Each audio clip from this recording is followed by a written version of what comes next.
this is Sujiho biting the wall of that time. President Trump publicly stated that Japan is rude. It's very unusual for the President of the United States to call one of its allied countries rude. President Trump claimed Japan has been exploiting the United States for 40 years and called for strong action against this. Today, let's take a look at this topic. Let's get right into it. President Trump made a very shocking statement on July 1st while returning to Washington District of Columbia from Florida on his private plane. President Trump said that Japan has been exploiting the United States for 30 to 40 years. At the same time, President Trump said that he loves Japan and even likes Toshiba watches. But his next statement was truly shocking. He said that Japan is really ill-mannered.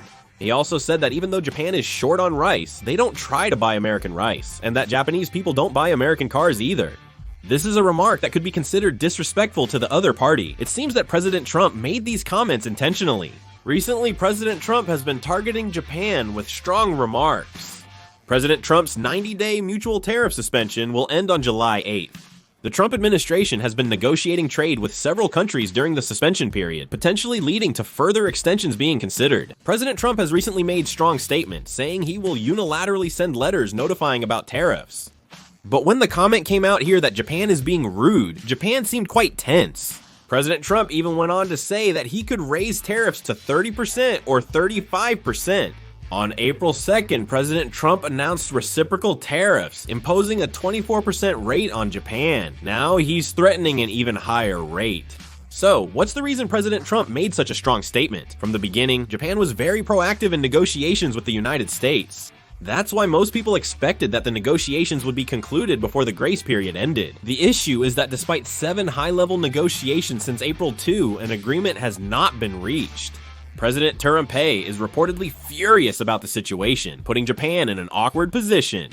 Japan has faced domestic ridicule, being labeled submissive diplomacy to foster a close relationship with President Trump.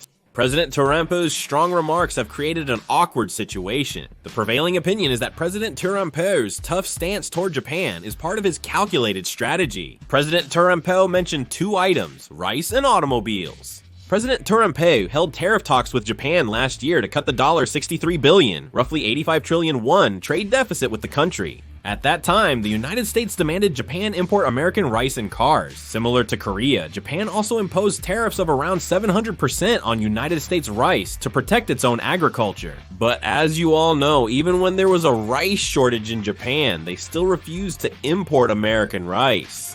Japanese rice prices have been falling since June, indicating the issue may be resolving. However, this must have been frustrating for the United States. President Trump immediately pointed to this as a prime example of unfair trade. The same goes for the automobile market. Japan exports millions of cars to the United States through brands like Toyota and Honda, but as of last year, only 16,700 American-made cars were sold in Japan.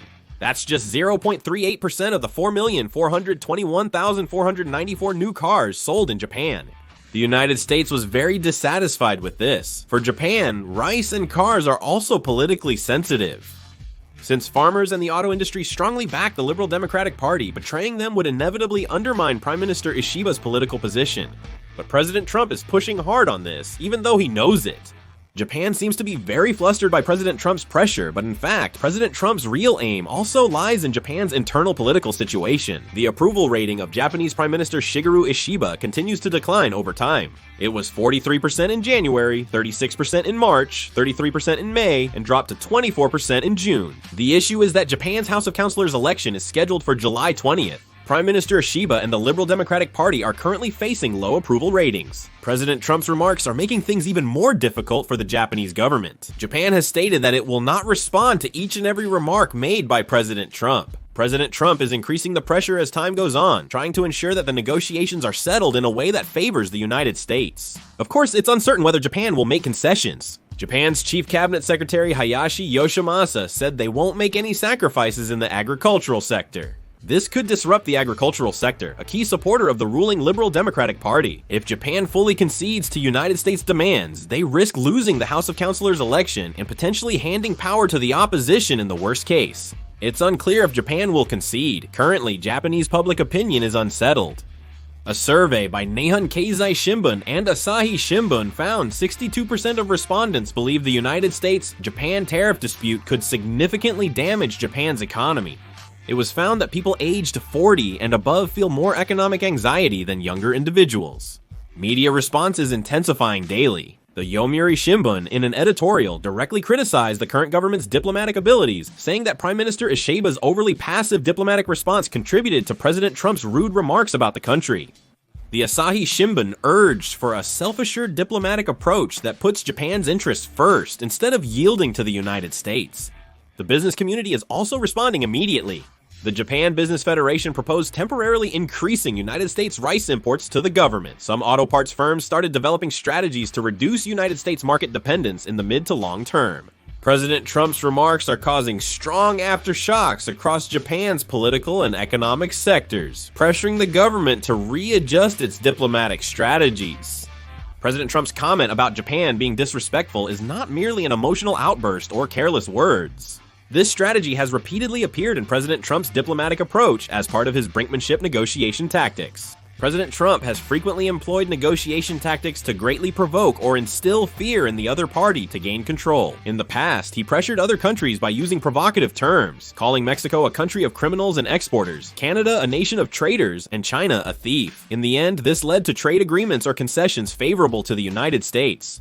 This approach may cause diplomatic friction in the short term, but it also aims to secure public support by creating the image of a strong negotiator in domestic politics. Analysts suggest his recent comment calling Japan rude was a calculated outburst to pressure the Japanese government before their election and secure a favorable outcome for the United States in tariff talks. Japan has long taken pride in its close diplomatic ties with the United States, but Trump is now shaking that relationship and reshuffling the playing field. The United States will send letters detailing each nation's tariff rates effective July 4th.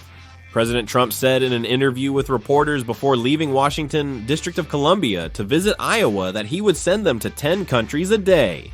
The letter is expected to include information such as imposing tariffs of 20%, 25%, or even 30%. Some interpret this as a message urging countries to quickly start negotiations, especially as there is talk of the possibility of delaying the tariffs. Nations worldwide are rapidly progressing tariff talks with the United States. The European Union is still struggling to find an acceptable range for an agreement. Reuters reported that they are considering an emotional agreement with the United States in the current situation. As for Switzerland, the text is incomplete. Agence France Presse reported that the current 31% tariff is expected to be reduced to only 10%. Bloomberg reported that on July 4th, Indonesia expressed confidence in a forthcoming trade deal with the United States encompassing crucial minerals, energy, defense cooperation, and market access. However, for Korea, it appears doubtful that the negotiations will conclude within the allotted time. In fact, the intense pressure that Japan is facing from the United States seems likely to pose a threat to Korea as well. Korea is also negotiating tariffs with the United States. President Lee Jae-myung has repeatedly attempted to organize a summit with President Trump, but due to ongoing international instability, the meeting has not materialized. In the current situation, many experts say that extending the tariff suspension is considered the best option. South Korea has been pursuing negotiations but has been unable to negotiate effectively with the United States due to martial law, impeachment, and nationwide issues. Therefore, it is realistically very difficult to reach an agreement by the mutual tariff suspension deadline of July 8th. They are focusing on extending the mutual tariff suspension to allow more time for negotiations. Failure to secure the extension could lead to consequences. From July 9, the temporary 10% mutual tariff is set to rise to 25%. It's unclear if the United States will accept the request for an extension. Scopa Becente, the Minister of Finance, showed a willingness to extend the grace period if more time is needed. The decision is in President Trump's hands. I hope it leads to an outcome that benefits Korea. What are your thoughts on President Trump's current actions? Share in the comments below. Thanks for watching. Thank you.